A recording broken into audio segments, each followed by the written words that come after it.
साथियों नमस्कार। मैं हूं आपका साथी मनीष कुमार। आप देख रहे हैं द पॉलिटिकल पंच। आज हम बात करेंगे सरकार की जो नीति आ रही है इथेनॉल पर। इथेनॉल नीति जो सरकार लागू करने जा रही है उससे क्या हानि हो सकते हैं। सरकार तो बड़े सब्जबाग दिखा रही है, लेकिन उसके दुष्परिणाम भी बहुत सारे हैं। जैसे खाद्यान्न बनाम ईंधन का सवाल। इथेनॉल जो बन रहा है वह खाद्यान्न सामग्रियों से ही बनता है। खाद्यान्न सामग्री में चावल, मक्का, गन्ने जैसी फसलों का उपयोग ईंधन बनाने में हो रहा है और उसकी कीमतें जब इथेनॉल में प्रयोग किए जाएंगे तो उसकी कीमतों में उछाल होगा। मक्का और चावल की कीमतों पर दबाव।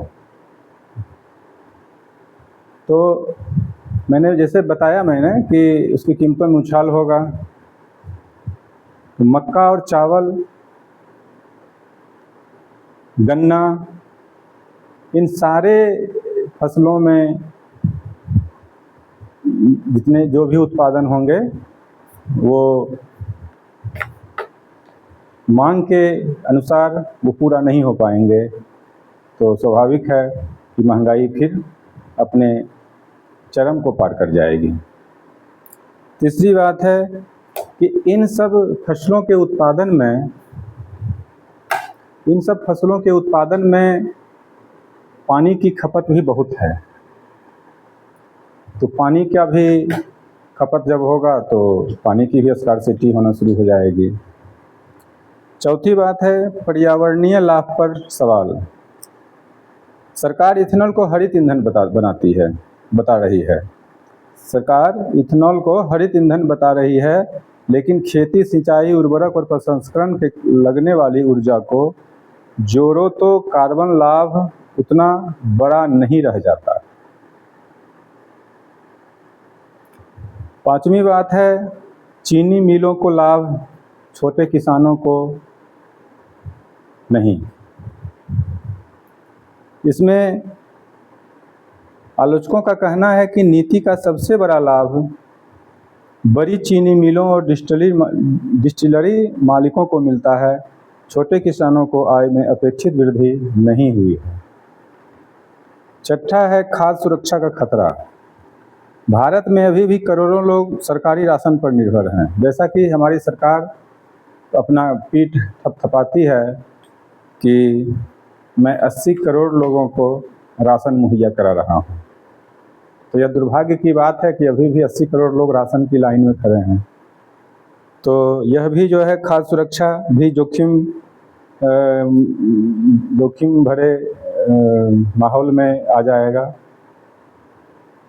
उसके बाद है सरकारी सब्सिडी और प्रोत्साहन। इथेनॉल उद्योग को कर रियायतें और वित्तीय सहायता मिलती हैं। आलोचक इसे उद्योग विशेष को सरकारी संरक्षण मानते हैं। यह औद्योगिक बड़े बड़े उद्योगपतियों को संरक्षण इसमें मिल रहा है, लेकिन छोटे छोटे किसान समूहों को इसमें संरक्षण नहीं है। उसके बाद है फसल विविधीकरण के विपरीत।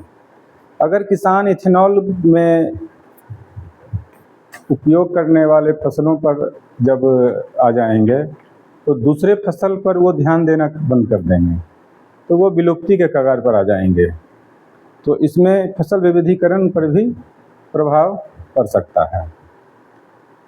फिर भूजल दोहन है। जब ज़्यादा जल का उपयोग होगा तो भूजल दोहन भी तो होगा ही, स्वाभाविक है। फिर है तेल आयात में सीमित राहत। सरकार जो दावा कर रही है इथेनॉल मिश्रण से तेल आयात कम होगा, लेकिन आलोचक कहते हैं कि भारत की कुल पेट्रोलियम ज़रूरतों की तुलना में इसका प्रभाव सीमित है। कुल मिलाकर ढाक के 3 पात हैं। अभी